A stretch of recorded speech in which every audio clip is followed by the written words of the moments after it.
So here's the sitch on the ATL box score today. We get into some Braves profiles, players, and players. We got a fun one for you with that. And then we're going to bring on Ned Kaish, our college basketball guy, to talk college basketball because around the country it is going to be senior day or senior night, depending on if you're playing on Tuesday, Wednesday, or Saturday. So we talk all about that with our college basketball talk because tournaments are coming soon. This is Atlanta's newest sports podcast. This is the ATL Box Score with Alex Berger, and you're listening to Pro Style Wednesday. With starting a new podcast, people ask me all the time, Alex, where do you record your show at?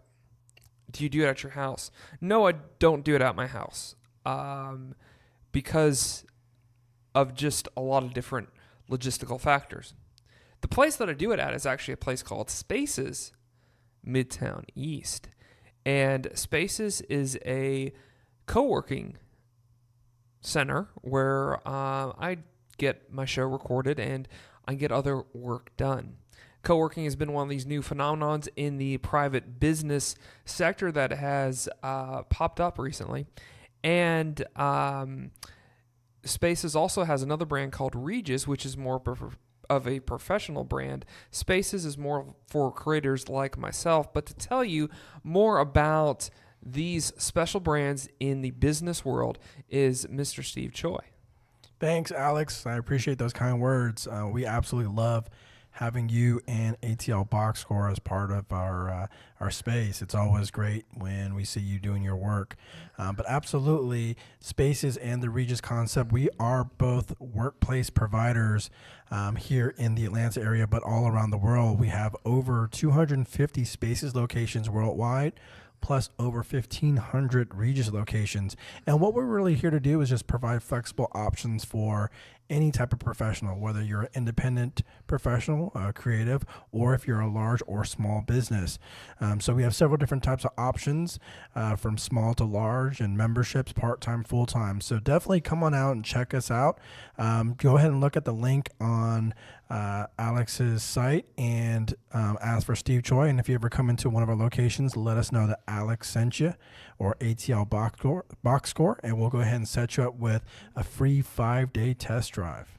Yeah, you can't beat that 5-day test drive. In those 5 days, you will know if Spaces or Regis is the right brand for you. And Spaces is all over the place. They're a little bit more limited, but they're in the main areas of the city.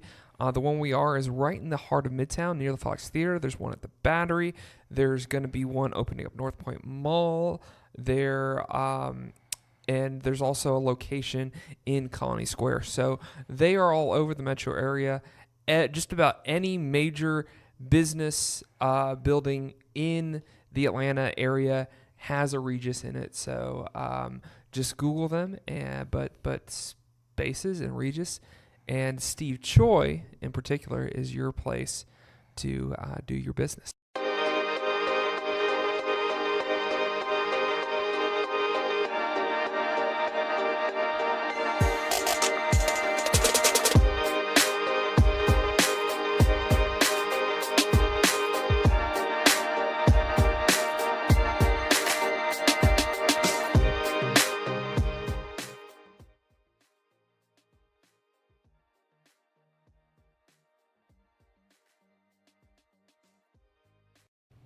Well, welcome back, friends. Welcome back to the ATL Box Score podcast. And Steve, did you see Saturday Night Live recently?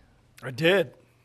Do you remember that joke that they talked about with Bryce Harper? Because the reason why I wanted to bring this up is because Bryce Harper is talked about on the show, I think, probably too much. Yeah, we talked about it a couple times. We talked about it a couple of times. Yeah. He's a big deal. It's kind of a big deal. Kind of a big deal. That's Steve Choi joining me, ladies and gentlemen. So, and I'm Alex Berger, by the way. But yeah, I saw the joke. The joke was on Weekend Update that Bryce Harper signed a contract of $331 mil, Wow. which we all, by now, if we're plugged into the sports universe, we all know It's no secret. that he's getting that for 13 years. Or I think by the end of like by 13 years, he should acquire all that money. Sure. And the joke was, so it took that much money to convince someone to live in Philadelphia. Whoa. Burn.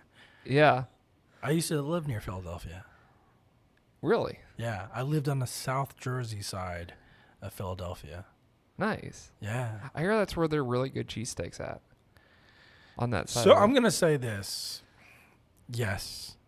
And, Oh, but I heard on the Jersey side there's really good cheesesteaks. there's, so I don't know about that, but I went to the world famous Geno's and Pat's cheesesteaks where you got to order it special. And it was good. I mean, I'm not going to say it was bad. It was good. They know what they're doing. Well, I hope they do. But yeah, no, I lived in the area for about 2 years. It was nice.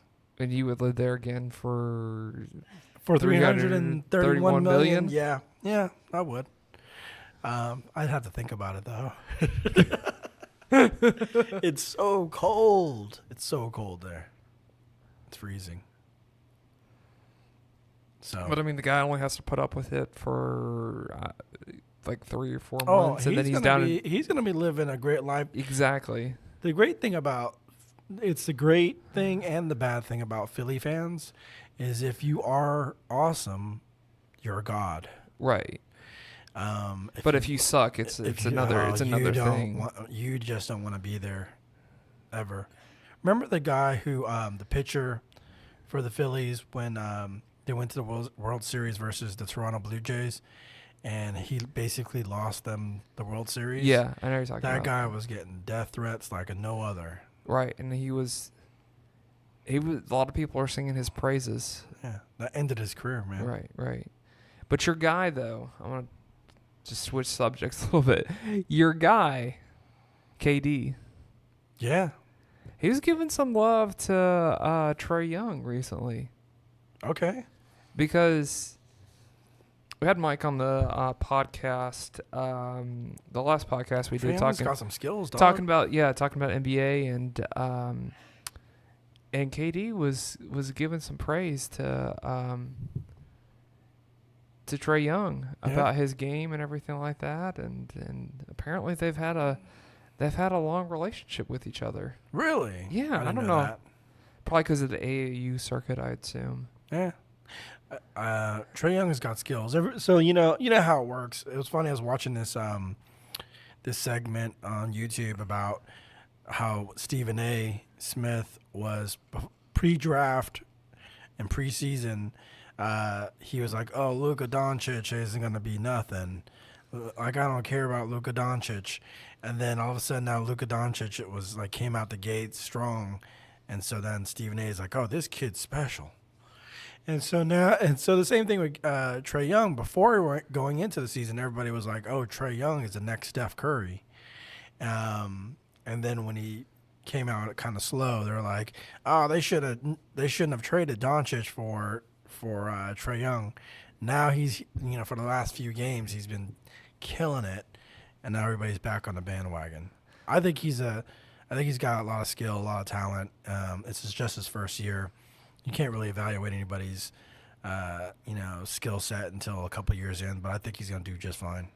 I mean, for what the Hawks want to do, since they want to imitate your team's success, which they want to be exciting, right? I don't blame you that it's like, because I feel like the best way to win in the NBA is, and this might seem a little controversial, but it's to play like a team. Oh, gee, that's a concept. Yeah, that's a concept that hasn't really been. I even heard something like this morning on some similar sports thing I saw on Twitter that Reggie Miller said that you know who you're going to be like from the bus rides. Okay. That makes sense because it's like that's when you do a lot of team bonding and everything like that. And if you're kind of into yourself and stuff like that, then hey, or you're playing, or you're bonding with your teammates, doing whatever. Yeah. This is gonna also sound kind of silly. I had stopped watching NBA as much like 10 years ago, just because it got boring to me. There was a lot of, one-on-one, like the guy, like we all know. I don't like the predictability about the NBA. Yeah. That it's pretty predictable except this year. This year has been a little bit different. That I'm not even talking about predictability. Just watching the games weren't very fun because it was like one guy has a ball, and he goes and scores. And is that LeBron James? Is that Carmelo Anthony? Is that Kobe Bryant? Kobe Bryant. Is that Kevin Durant? So it was sort of like, it's the same old thing. And yeah, I was probably older, and my guys had retired, so it wasn't that big of a deal. But I will say, and yes, this is my team, but when I first started watching the Warriors games, I was like, wow, these guys pass a whole lot. And it's fun to watch because it's almost like Harlem Globetrotters type stuff. I mean, Right. yeah, they're not doing like trick shots and silly things like that, but like that one extra pass and watching guys like leap in the air trying to block shots when the guy's not even about to shoot it. It's just fun to watch. And so, yeah, they played as a team and they won. And I think that, this year, and I'm going to be controversial as well, and this is my team, I think the reason why they're not doing as well as they have in the past is because they got these 5 all-stars, and now everybody wants to concentrate on the individual. So Yeah. I think they'll get back. I think once the playoffs start, they'll get back to playing team ball again. Sounds like they need to get down from their high horses. And that's what it is. I mean, I think everybody, you got contract years for both Durant and Klay Thompson. So obviously it's in their best interest to play well. Kevin Durant knows he's going to be courted by everybody in the world. Klay Thompson sounds like he wants to stay in the Bay, but he also wants to make sure, he gets the best possible deal. Right. So, Right. And then of course Cousins only has a 1-year deal, so he wants to let people know that he still's got it. So pretty much the only thing that's going to hurt the Golden State Warriors is the Golden State Warriors themselves. I feel like it. I feel like given the talent that they have, I mean, it's kind of hard for them not to win, but we'll see. I think it's one of those things. But getting back to the Hawks, I think it's smart for them to emulate that success, and I think Trae Young is a great addition to their team. I mean, that's what Georgia's doing with Alabama. They want to emulate Alabama's success. That's why you brought in Kirby Smart. It makes sense. It just makes sense. But baseball season's right around the corner, buddy. Oh, I can't wait. I know. But it's gonna be fun to see the NL East. What happens? Right, it is, now that you have Bryce Harper in the mix. And I feel like as the division itself stands right now,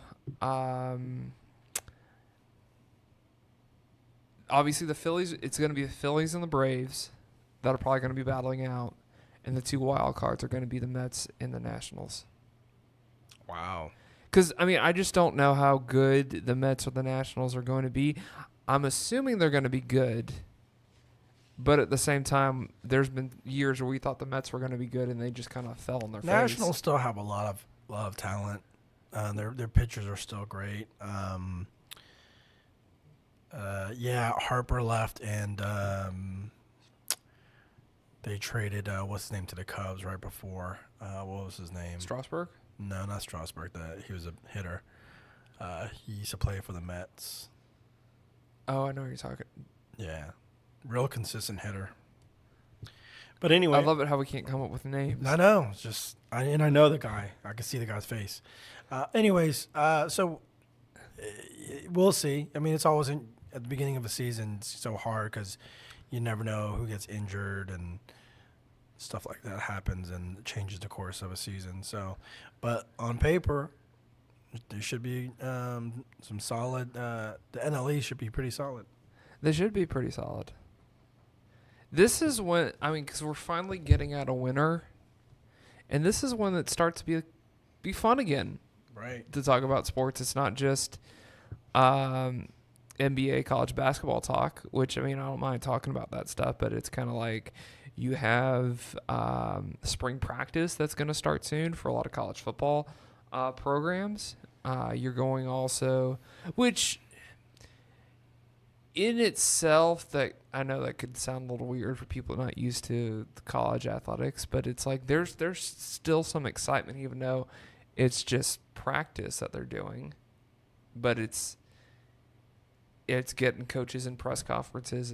It's articles that are written that are going to get written and published. So that's going on, and spring training is going to do its thing. And then college, I mean, I just say college, but baseball is going to be back.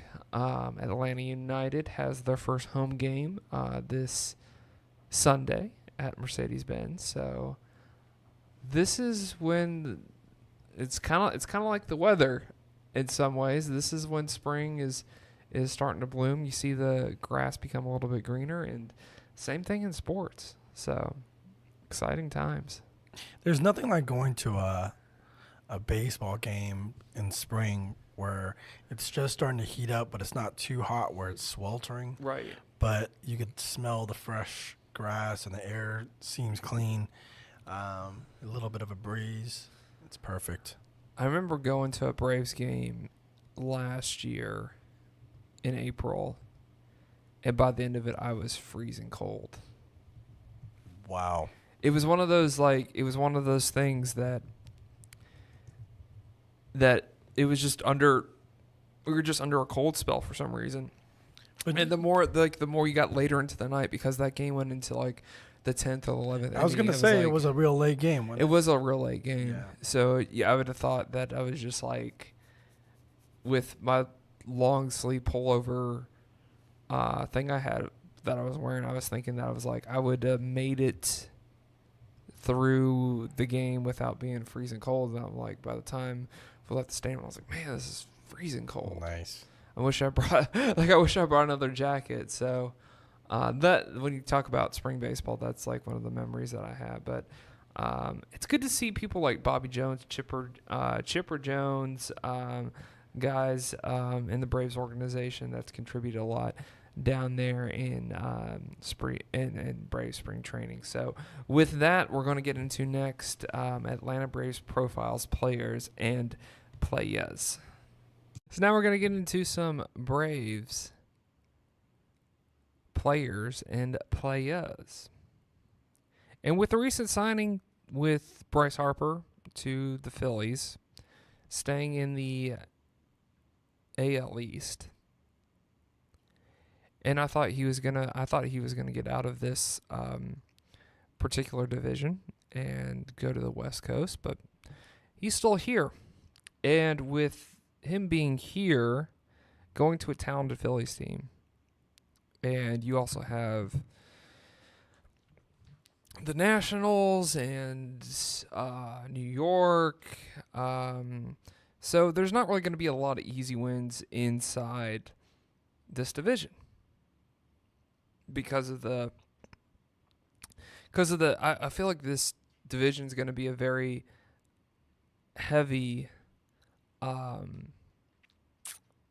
heavy batter talent, heavy offensive talented type of division, just where we sit right now. I might be wrong about that, but with the way it's looking right now, especially you bring Bryce Harper into the mix with the Phillies. So to combat that, it's time to talk about a pitcher. I've wanted to talk about a pitcher, forgot about pitchers, because the Braves just have so many great bats with Dansby and Freddie, and you also have Culberson, who's probably gonna help us out on the offensive side of the ball, and all these guys. To just go down the list: Ronald Acuna, Albies, Johan Camargo. All these guys are gonna that is a meaty lineup just to kind of say that out loud. But with that being said, you need some firepower from the bullpen. Craig Kimbrell is a guy that a lot of people are just kind of throwing out there, and I would love to get Craig Kimbrell. I would love to see him back in a Braves jersey, but obviously the Braves are going to have to move some pieces around to do that. Not saying they aren't, but he's gonna come with. It's not like his rookie deal. I'll just put it that way. When he was with the Atlanta Braves, but I still think the Braves could possibly do that. Get Craig Kimbrell here, and I'd love to see that. I'd love to see him kind of rocking on the mound, and then just deliver a strike down dead center. But a guy that's not on a lot of people's radar, and you aren't getting a lot of talk from him. And so far, this segment on our show that we've been doing is kind of talking about the dark horse Braves, so to speak. And this guy definitely fits that picture. And Arodys Vizcaino, I feel like, is your guy going forward with this Braves organization. He was just with the Braves last year. He's a young pitcher. And the only thing I have to say about him and his performance, because the only thing you really have to watch is when the Braves got that one win against the Dodgers in the playoffs, it was because of Arodys Vizcaino holding them off, getting that win in the 9th inning. So the best scenario ever would be getting Craig Kimbrell, getting Vizcaino, having them rotate games instead of having to use Kimbrell or Vizcaino every single night, especially because it's a batter's division that we're about to go into with these division games. So these division games are most likely going to have to go into 9th, 10th innings. Hopefully that doesn't happen, but that's probably the worst case scenario. So you're going to need a guy like Vizcaino to get you out of those situations, to get you wins, to hold off teams from their offensive firepower. And this man last year, going against the Dodgers in Game 3, he went through the meat of the lineup. He just didn't go through like the soft end of it. He went through the meat of their lineup, striking guys out one by one.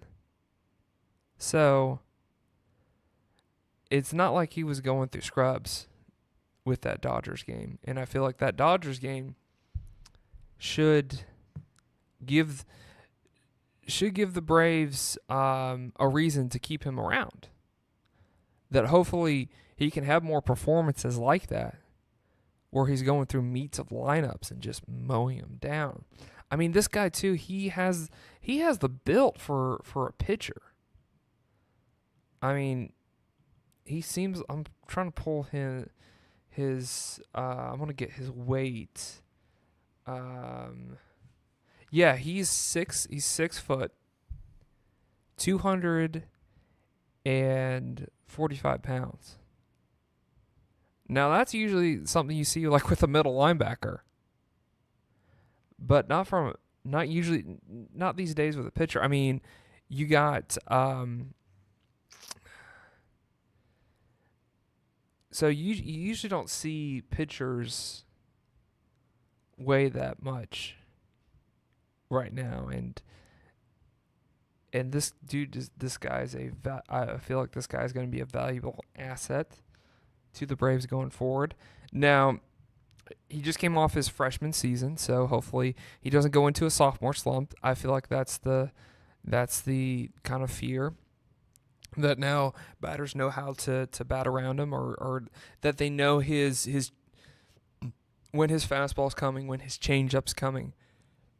That's another fear, or that's another speculation that I feel like you could put on him, and I feel like that's fair. That batters are gonna know what pitches he's gonna throw next, because it's kind of predictable in some ways. But the thing about it is, he throws it so hard and so fast you can't even see that ball coming.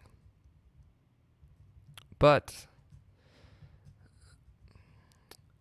there's a reason why you're batting in the major leagues, so you've seen a lot of guys like this. So that's my only stipulation, is that guys are going to know what's coming to them, kind of like Ronald Acuna. But at the same time, I see the up and up for this guy. Even if we don't get Craig Kimbrell, I feel like this is a guy that could be like Craig Kimbrell in some ways and bring you those wins. But at the same time, having Craig Kimbrell, having him, that's obviously a dream scenario that both guys can rotate off of. That both guys can be able to rotate nights when they're in and out of the lineup, or in and out of the bullpen, so to speak, or even going into the playoffs. You could choose to use Vizcaino in the 8th inning, and you could choose to use Craig Kimbrell in the 9th, or vice versa. I feel like that would be successful. But that was Atlanta Braves profiles, players, and playas. This is the ATL Box Score podcast, and we thank you for listening. If you like what you've heard so far, just be sure to hit that like button, hit that subscribe button, because that'll help us out in many ways than one.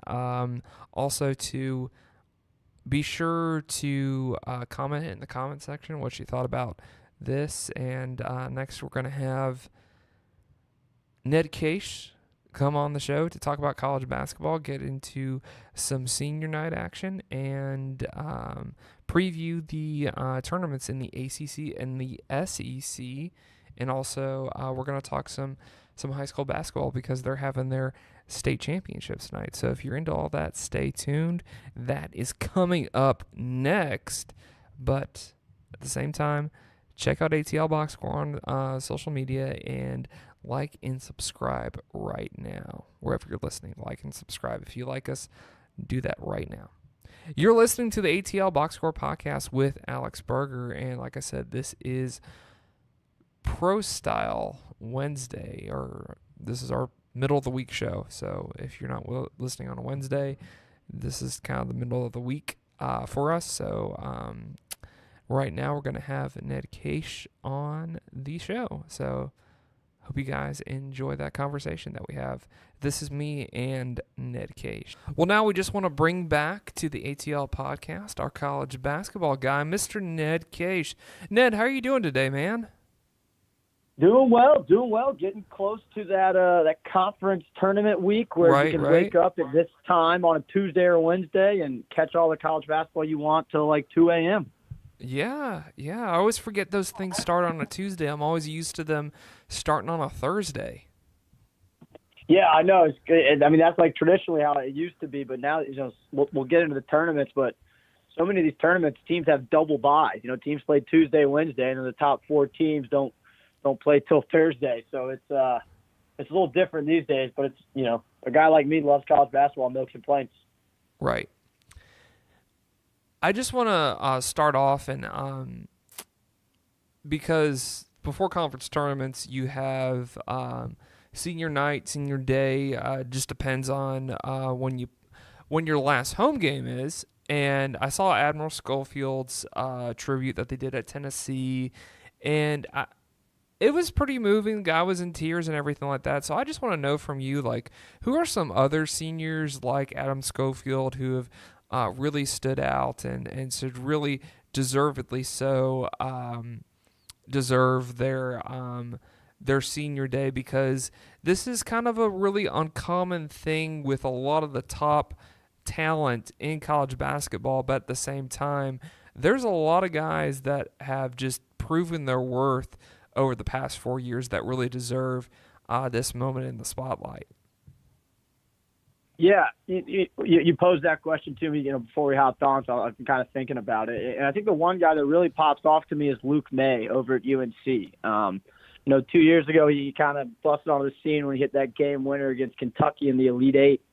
But he's a guy who, when he came to UNC, they didn't have a scholarship for him. They gave him a preferred walk-on spot, and he chose to take it and has worked. And he's, All-American caliber player. And really big for a team like UNC who has, a handful of young guys. So he's definitely one guy that comes to mind. Caleb and Cameron Martin out for Nevada. I know, probably not a lot of our Southeast listeners tune into a bunch of basketball. They used to play at NC State, and they both transferred to Nevada, and they've helped Nevada, reach some pretty unprecedented heights, for that program. And I think they've got a ton of seniors. So those are just those two seniors are just some for that Nevada team. And then, again, off the top of my head, the other one that kind of sticks out to me is Eric Paschal over at Villanova. He's been part of 2 championships. He's stuck around. He's seen a lot of guys who he's played with, go leave early, go play in the pros. And, maybe he could have been one of those guys, but he's kept sticking around. And, if he can leave Villanova with 3 national championships, that's a pretty incredible career to have on your hand. Right. It's interesting, though, with this dynamic of just seeing, right, because like a team like Alabama with Adam Schofield, like you expect that this isn't necessarily the end, that there's a lot more that they have to do to prove themselves to become a national championship team. Sorry, say that one more time. You cut out there. My bad. Oh, my bad. Yeah, I just said because it's funny with this because they're going to have long tournaments that they have to go into, like thinking about like a team like Alabama and having a guy like Adam Schofield on your team that this isn't necessarily the end of the journey, that this is kind of just the beginning, especially in college basketball, to prove yourself at the highest level. Yeah, most certainly. All those guys I named, they're gonna have great careers. At least careers in the NBA. Some of them really great careers. But I think when you get to tournament time, having a lot of seniors, it makes a difference because those guys they realize I only have a month left of playing college basketball, and if you've been doing it for 4 years, it means a lot to you, and you've put a lot of time into it over those 4 years, and staying during the summers and staying during Thanksgiving and Christmas to play in tournaments. And so I think when you get down to this conference tournament play and the NCAA tournament play, when you have those seniors who it's, any loss could be my last game, those teams seem to play a lot harder. And when they get down, in the second half, they fight and claw for everything they can get. Tennessee is certainly one of those teams. There's guys all over the country. Nevada, as I mentioned, is a very senior-laden team. But if you have 2 or 3 seniors who are starters and get a lot of minutes, they're going to get those other guys to realize, we've only got a month left. Let's make sure we leave on the note that we want. Gotcha. Now with that, we mentioned conference tournaments, that they're just right around the corner. I just want to know from you, because you said last week that that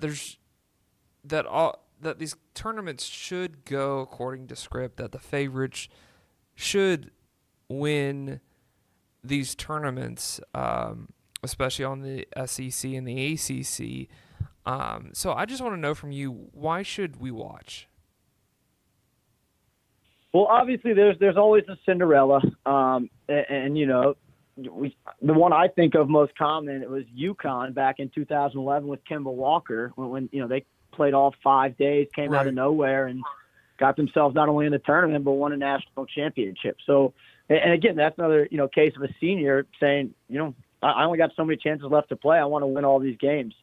So I think that's definitely, a big thing to watch. And I think, watching the semifinals and finals of some of these, SEC, ACC, Big East, Big Ten, I mean, you're going to see, which teams are legit, which teams are going to be able to bounce back on a short day's notice and be able to play at a high level. I think of a team like Virginia, they always seem so in control of every game, but they have to play 4 days in a row, 3 days in a row, whatever it may be.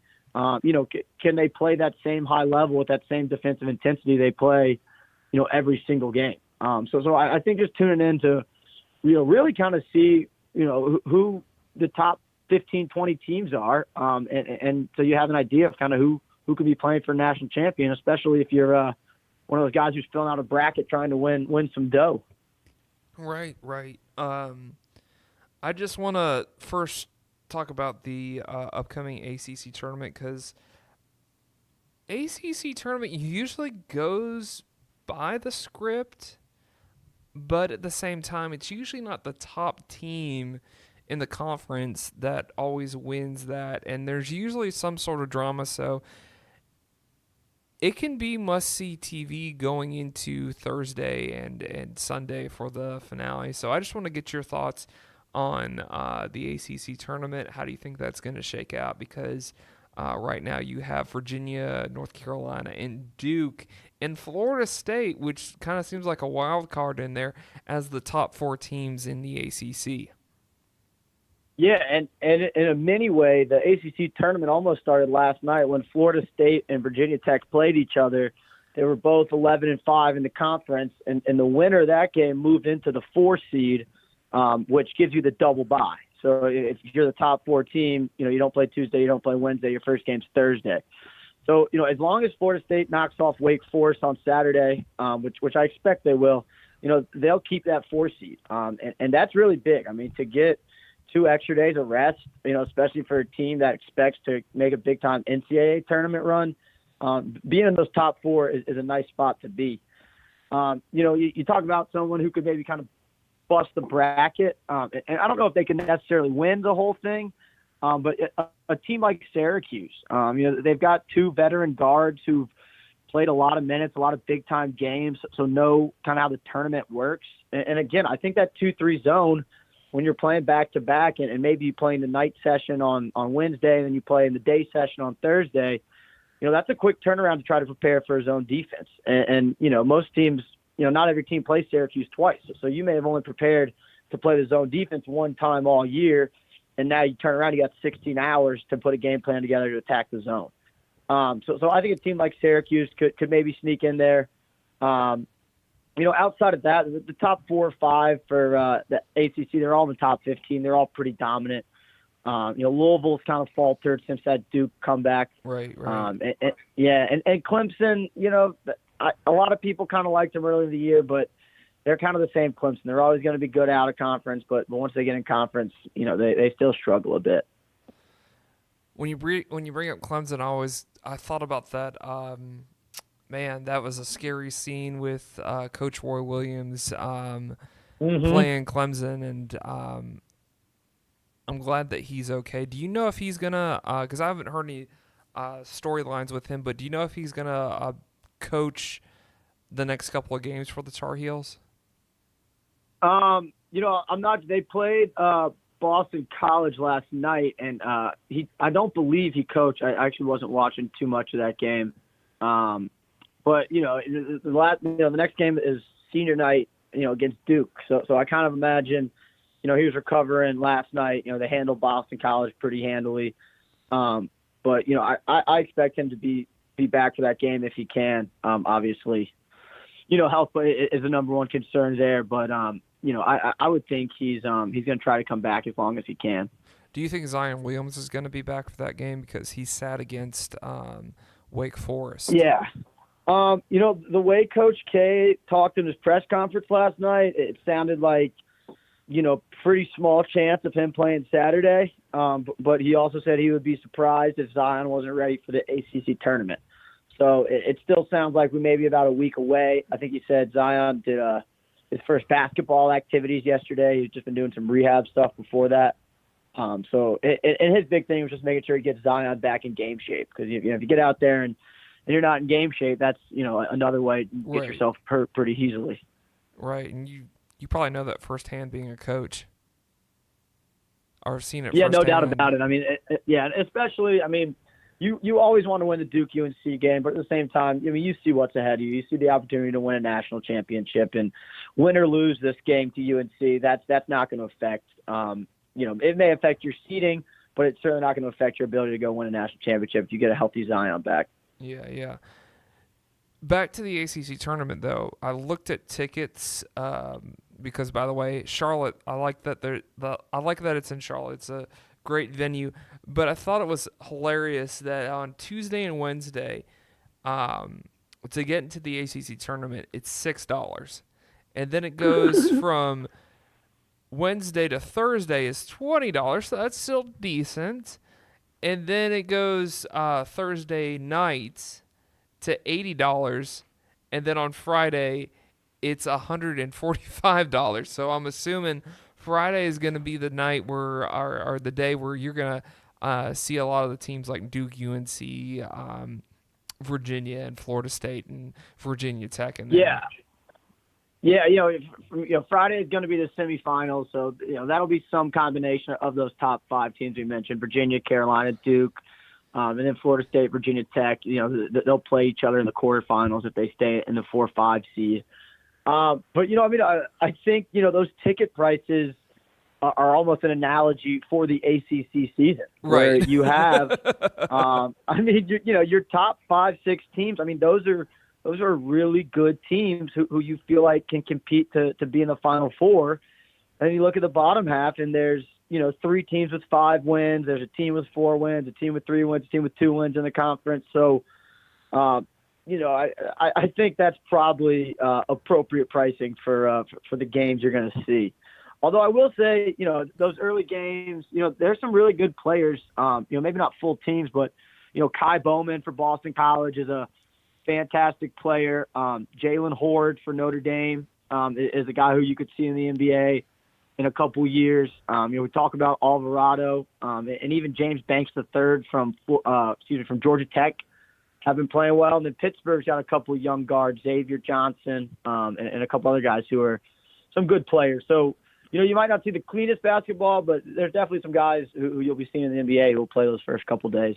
And honestly, these ticket prices kind of remind me of the Masters, because I heard with the Masters, usually with the practice rounds, they're really cheap to get into, and the first couple of days are really cheap to get into, but then it's like you get to Saturday and Sunday, and it's an arm and a leg to get in there. So you got to pay big bucks to see Tiger and Red on Sunday at Masters. Exactly. And this ACC tournament kind of reminds me of, or at least those ticket prices kind of reminds me of that. Do you feel like we're going to see a dark horse team win the ACC this year? The tournament, not the regular season. Yeah, I don't think so. I think if I was a betting man, I would think Virginia. North Carolina and Duke they'll probably play each other in the semis, and one of them will likely play Virginia in the championship. But Duke, even with Zion back, they'll be kind of readjusting to how to play without Zion. With Zion and getting him back in his role, and some guys may step back in roles they've had for the last 4 or 5 games. But Virginia's just such a picture of a model of consistency, and 27-2, and as long as the team they're playing doesn't have Zion Williamson, they're undefeated this year. So I really like this Virginia team, and I know people have said that in the past a lot, and it backfired, majorly last year. But I just think this Virginia team is special. They can score the ball a lot of different ways. Ultimately they don't have an incredible athlete to match up with a guy like Zion, but everywhere else on the floor, they've got 3 NBA-type guards and wings on that team. Now, I just want to talk to you about the SEC tournament because I know that's going to be a lot of eyes are going to be on that. Still a great venue, having it in Nash Vegas. So what are your thoughts about the SEC tournament because obviously the favorites coming in, and we might see a rematch in the final game on Sunday between Kentucky and Tennessee. Do you feel like they're going to falter at all in this tournament, and how do you see this thing shaking out? I think I could see Kentucky faltering maybe a little bit more than Tennessee. Obviously we talked about the seniors at Tennessee and even Williams, who's a junior. They've got a lot of experience, and they're on a mission this year. We were watching the Kentucky game last night. The sideline reporter, and I apologize, I can't remember who it was, was saying that she was talking to some of the Kentucky freshmen, and they were talking about hitting a wall and playing all these games and, playing, practice intensity and the intensity of a road environment, and that can take its toll on a young team. So, I think that's maybe where you can see Kentucky falter, and maybe in the long run it wouldn't be terrible for them if they lost and got an extra day or two of rest. But, yeah, I think there are some dark horses in this SEC tournament more so than the ACC. I think a team like Auburn, although they'll be a 4 or 5 seed, can surprise some people. They're starting to get back to their old form. They've won 3 in a row. So they're starting to get back where they are. And then Mississippi State and Ole Miss, they've been up and down. They've both lost, I think, their last 2 or 3 games. But for some reason, I still like those teams. I really like the Ole Miss guards they have. They're not great inside, which I think hurts them against teams like Tennessee and LSU. But they've got some guards who can shoot the lights out of the ball. And if those guys get hot for, a 3 or 4 day span, you don't want to be facing hot shooters in a tournament. Right. Auburn, yeah. Auburn's one of those teams that you kind of forgot about. Because they are good. I feel like they are good enough to win it. But at the same time, it's kind of like they've showed some signs of immaturity. Yeah, they definitely have, which is surprising for a team that brought back so much. And they hit that 3-game losing streak, in the middle of February. And I think a lot of people started to write them off after that. But since then, they've been solid. They had a really nice come-from-behind win over Alabama last night. They were down, I think, 13 in the second half and just kept chipping away. And they've got those 2 great guards in Bryce Brown and Jalen Harper. And, again, with a coach like Bruce Pearl and Shuma Okiki inside, who, you think of him as a big, but when he moves, you're like, holy cow, that guy is 6'9", moving like that. So I think they're a tough out, especially if they're shooting the ball well. They're a team that can definitely live and die by a 3-point shot, though. Gotcha. Georgia had a big victory because it's for a Georgia Bulldog. It's always great when you can beat the Florida Gators, and I felt like, and I just want to get your opinion on this, Ned, but I felt like this is the preview. Hopefully, this is going to be what the preview could look like next year for the Georgia Bulldogs, because one of the things that Tom Crean emphasized to his team was starting off strong, and that's something the Dogs just didn't get to do. They just didn't do well this year. So hopefully this was a preview for things to come. Yeah, no doubt. And any time you can snap a 9-game winning streak late in the year, I think it speaks to the character of your team, of your coach, of your program, that you're not just throwing in the towel. You're going to go out, you're going to battle. And that's a solid Florida team that they beat. It wasn't like they knocked off another bottom feeder in the SEC. That's a Florida team who, with that loss, that may be, their fate and kick them out of the NCAA tournament. So, really a big win for Georgia, and especially on the road.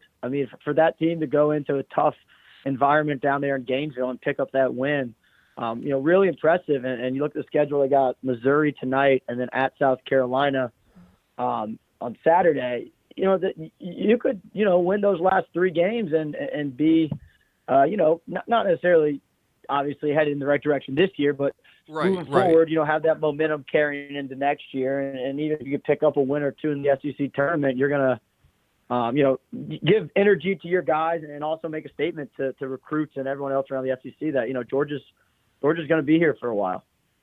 Right. Absolutely.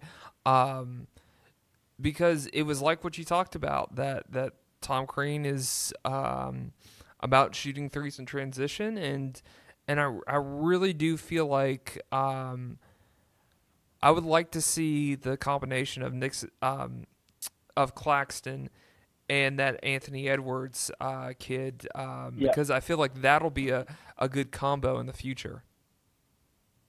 Yeah, and even Rayshawn Hammonds, who had a little bit of a down year. I think he can come back and play really well.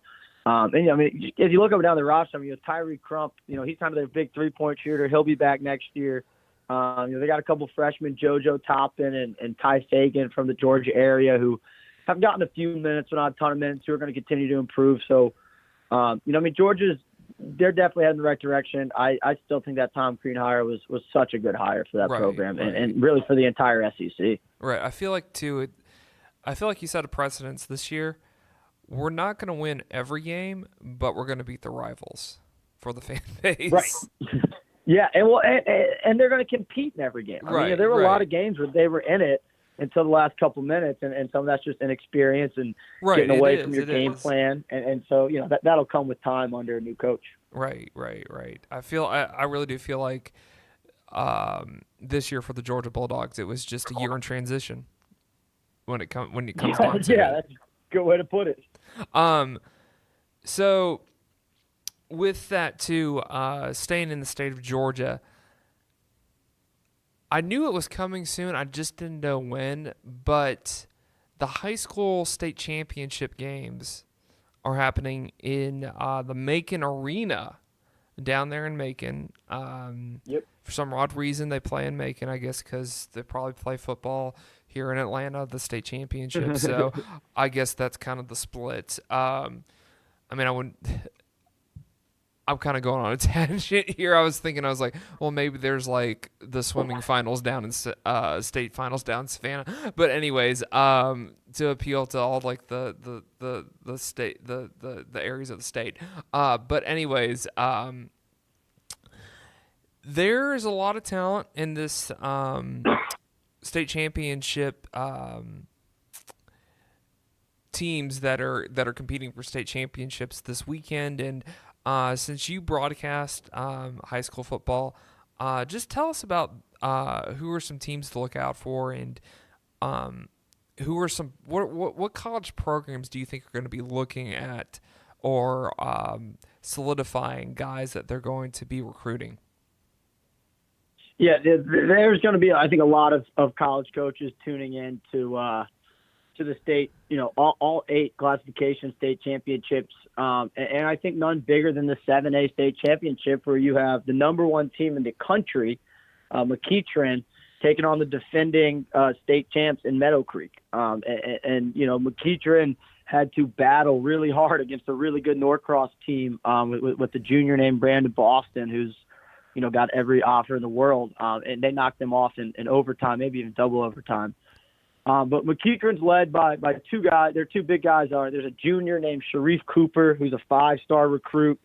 And he's got, it seems like every offer in the book. Alabama, Auburn, Georgia Tech, Kentucky, NC State, Tennessee, just to list a few. And, he's a 6-foot guard who can do it all and dominate the game. And then, their big man is a guy named Isaac Okora, and he's committed to Auburn. So it's a great find for Bruce Pearl. They'll go up against Meadow Creek team. Meadow Creek's led mostly by Jameer Chaplin, who's signed to play at South Florida. But Meadow Creek is, they play fantastic team ball. They've got a bunch of guys who are probably, mid-tier Division I players, maybe D2 players, but they play at an all, very high level. And like I said, they're defending state champions. So, they're the team to beat despite taking on the number 1 team in the country. There's Meadow Creek also has Jalen Benjamin, who's had the UAB to play. So, again, some guys who maybe aren't getting those Power 5 looks, but enough of the guys who play great team ball. And as you said, coaches definitely take notice. Looking at some of the other games, I'm not necessarily as familiar with all of them, but, you look at the 5A championship, Fayette County coming from South Georgia, taking on Buford. Buford's got their big man, Marcus Watson, who's headed to play at Oklahoma State. He's kind of the big name in that game. He's like a 6'8" forward, really does a lot of things really well. And then, one other game I'd keep an eye on is the single A game is St. Francis versus Eagles Landing Christian Academy. And one guy to look out for is St. Francis's guard, Dwan Odom. He's only a junior, with the really incredible junior class in the state of Georgia. But Odom signed to play at Xavier, which, you don't see a ton of Georgia kids going to Xavier. So I think it speaks to how much that program wanted a kid like Odom. Right. So that sounds like a lot of national interest here in the state of Georgia, as always. Do you think, maybe this might be a dumb question, but I'm going to throw this out here. Do you think that any of these head coaches of these programs with these kids on display are going to go visit the Macon Coliseum? Because, well, I could see that they probably won't, just because you're in the thick of their season. But I'm just curious, do you get any visitors that are trying to recruit guys? Yeah, I think to your point, in season it can be tough. I think there'll be some local schools there, North Georgia and Georgia State College, and obviously Mercer will be there because it's right in Macon. Right. But when I do these, Thanksgiving tournaments or holiday tournaments, there's all kinds of coaches walking in there. I told you, Tom Crean was at a ton of those. I saw Duke assistant coach Nate James out of the tournament over at Norcross over the holidays. NC State had a coach out at some of these. So when it's more not as pressing time for these coaches, they are definitely out watching Georgia high school basketball, and they will travel from all over. I've seen coaches fly in from California. Southern Cal recruited a kid from Norcross. So, Georgia high school basketball is, I think, a top 3 state in the whole country for basketball. There's so much talent. There's phenomenal coaching. What I thought you were going to ask me are many of these high school basketball coaches going to try to move up to college? Because some of them have, and a lot of these really good high school coaches are guys who were in college and have come back to high school, which really raises the level of basketball being played in the state of Georgia. Interesting. Yeah, I guess I just wasn't thinking about that. The kind of the biggest example is Miller Grove, who dominated. I think they won 6 or 7 state championships. In the 2000 through or like 2008 through 2016. Their head coach went to Georgia State to be an assistant for 2 or 3 years, right. And did well there, but ended up coming back, and now he's over at Pace Academy, and Pace had a nice year in his first year back at the helm. So, again, I think the level of coaching, along with the level of athletes in this state, make it really high-level basketball to watch. Well, I guess just never thought about that, because I always think, too, that in head coaches in college basketball, that one, it's kind of like it's turning into be an old timers club with Roy Williams, Krzyzewski, and it seems like Bill Self, all those guys. Yeah, even like the mid range guys or the younger guys have been in it for a while. So it always seems to me like when you're making a new coaching hire that it's like it's guys that have been at either smaller programs and been successful, or that I just didn't really ring a bell that there'd be people out of the state that would actually get high level coaching jobs. Yeah, and it's not necessarily that they're moving from a high school head coach to a college head coach, right. But I think what a lot of college coaches see is, maybe I continue to recruit the state of Georgia, and there's one school where I like these kids, and every time these kids come into my program, they're really prepared to play at the college level already. Then you have an assistant coach leave, and you think, maybe I should see if this high school coach, since he seems to prepare these guys so well, wants to make the jump. And so I think that's a lot of times how those connections happen. Gotcha. I guess for me too, I'm always just like, if that guy's from New York, I like him. I know that's probably fair. Stereotypical, but it's like, that's what I always think. I don't think, but do you think though Georgia's kind of turning into that New York type of mentality? Like I just said, like that kind of stereotype, but it's like that if you get a guy from the state of Georgia in basketball programs, that he's going to be pretty successful. Yeah, I mean, I think it's getting there. I think probably the attitude and mindset is maybe a little bit different from coming from, New York. You think about a guy like Ty Jerome for Virginia, who's from the Bronx, and just the attitude he brings and plays with, and his fiery passion. I think you see that in Georgia, but again, I think the way you can create athletes down here in Georgia as opposed to New York and some other states is impressive. I mean, you can, and I know basketball is an indoor sport, but I mean, you can train, year round, inside, outside, and we see it in football all the time, down here in Georgia and in New York. While there are really good players, there's limited gyms and limited, right. Outside places to play. So I think that makes a little bit of a difference. But, I think the level of talent coming out of Georgia, you see it. I mean, there's tons of freshmen playing right away. Hagen's at Kentucky. KJ Buffin played a ton for Mississippi last night. So there's a lot of guys who are immediate impact players in college. Right. Well, thank you, Ned, for being on the show today. And where can we reach you out on social media? Of course. You can find me on Twitter. It's at the real Ned Kaish. Definitely probably be throwing out some tweets, smashing that retweet button. Come Tuesday next week around noon. We got basketball on all day long. Right, we do. Well, thanks, Ned, for being on the show today. Absolutely, Alex. Take care. There is something, though, I didn't mention in our recapping the weekend show that I probably should have mentioned.